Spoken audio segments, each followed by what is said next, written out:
All right, everybody. We got the whole crew here. We got Jonathan, Rachel, and Logan. Hello. Got the Fantastic Three. Or is it Terrific Three? Maybe we should do that. Yeah, that works, right? So, so we just got out of Fantastic Four, First Steps, and wanted to give our out-of-theater reaction review, if you will. So, what'd you guys think? It was horrible. Hated it. Wow. Wait a second. I was miserable inside that theater. It's very convincing. Oh, if only. Maybe when the Fantastic Five comes out, I'll be able to enjoy it. But yeah, we're going without spoiler on this one, but everyone dies in the end. By the way. Yeah, that's what it is. That's what happens. Yeah. Galactus eats Earth. I did, kidding aside, I liked it. If you want me to compare it to other movies that are out around this time, I will say I didn't like it. It didn't blow me away the same. But I did like it. I did feel like it went well as far as like the timing of it. It flowed well. The characters did well as far as, being true to their parts.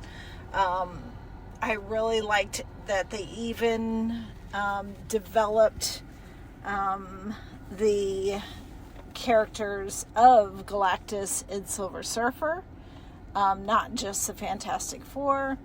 And we're able to kind of just give a real good, well-rounded shape to everything. Yeah, I think that certainly this movie, out of all the Fantastic movies that have been, was surprising. There actually has been a few of them.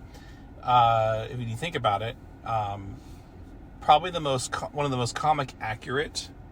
They weren't trying to do some other like hip Hollywood fresh take on an existing story. No black leather. No black leather. Yes. Looking at you, X-Men 90s or early 2000s. But yeah, I thought that it was very accurate. I think to the spirit of the comics. Is it going to follow the exact storyline of when Galactus meets Fantastic Four in the comics? No, it isn't. But is it going to have the same spirit? I feel like it did. And I think that the biggest thing for me was it worked just as a movie in general. I did think that it did slow down a little bit at times, unlike another movie from another competing studio that was hit the gas and never stopped. True. I guess it depends on what you like, right? But I didn't think it was necessarily a bad thing. It's a different movie. It's different than Superman. But it stands on its own. And I think really the focus in the story and everything was about family and how families come together and to solve problems and to support each other. And I thought that was very clear throughout.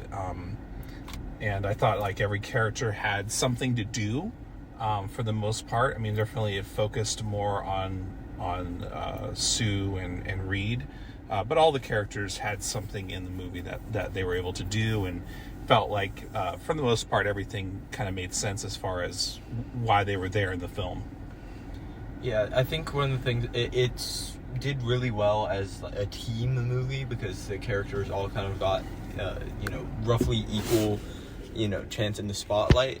I think a lot of times when you have an ensemble cast, and that kind of happened with a lot of the Avengers movies past the first one, and even a little bit in the first one, sometimes some of the characters kind of fall to the wayside. They don't get as much focus.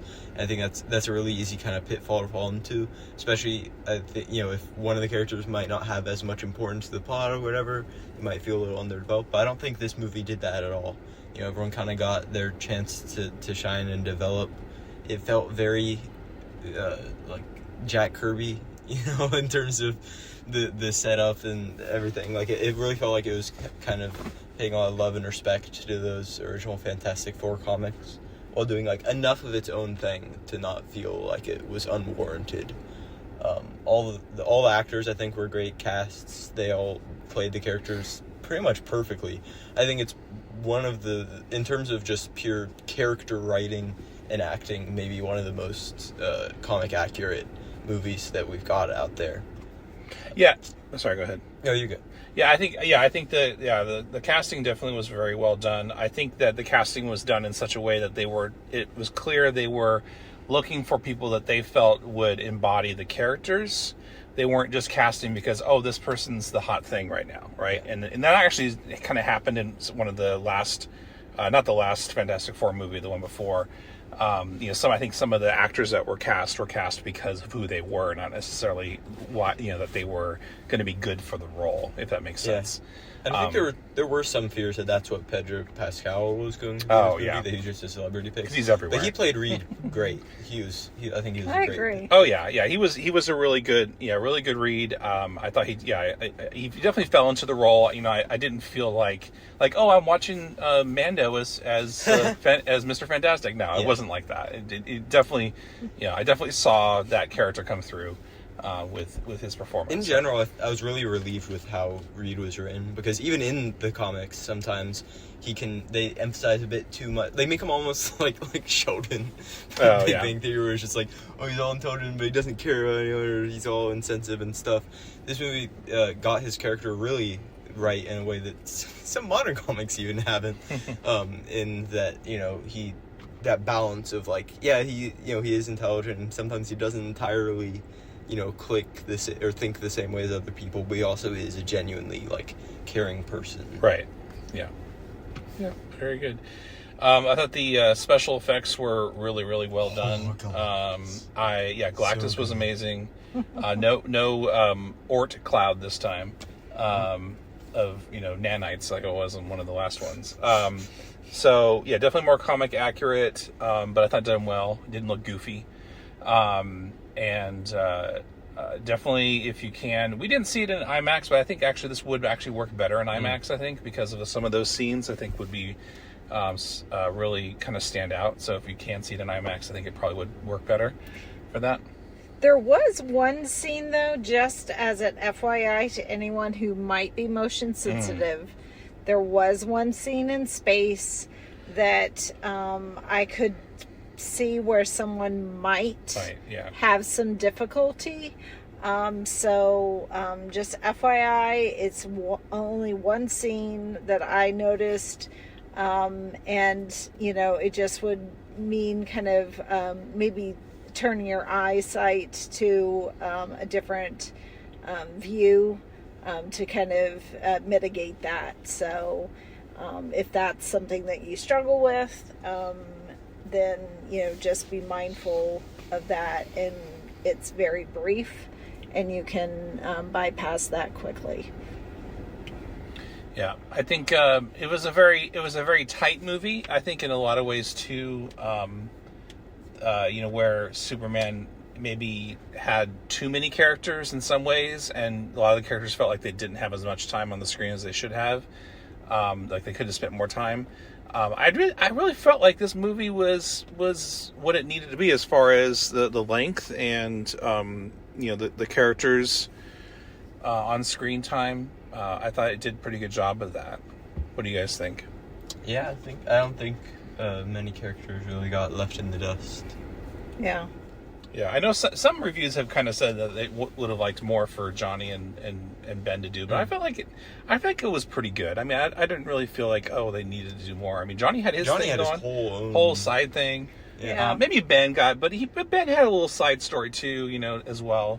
That kind of got.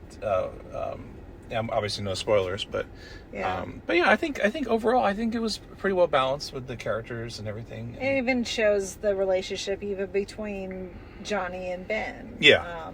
And how that, is as well. So I feel like they were able to cram so much history and relationships between the characters without saying it out loud. Right. I think that is a big credit to the actors, just being able to kind of display their dynamics so well without having to explain it to you.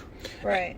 So in the end, I think this is a great comic book movie for people who aren't comic book fans. I think it works, even if you don't know anything about Marvel. I think it would still be an entertaining movie.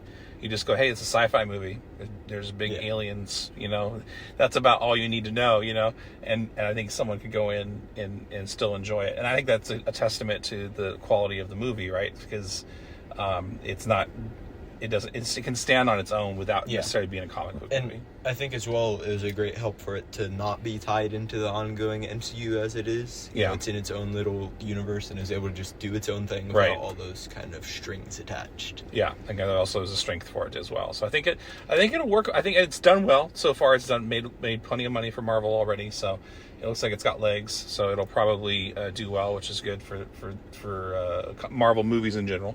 So we're excited about that. We're excited to see what happens next. Obviously, they're going to be entering the MCU with the announcement they'll be in Doomsday. So we'll see what happens. We'll see them soon. But any final thoughts, anybody, about the movie?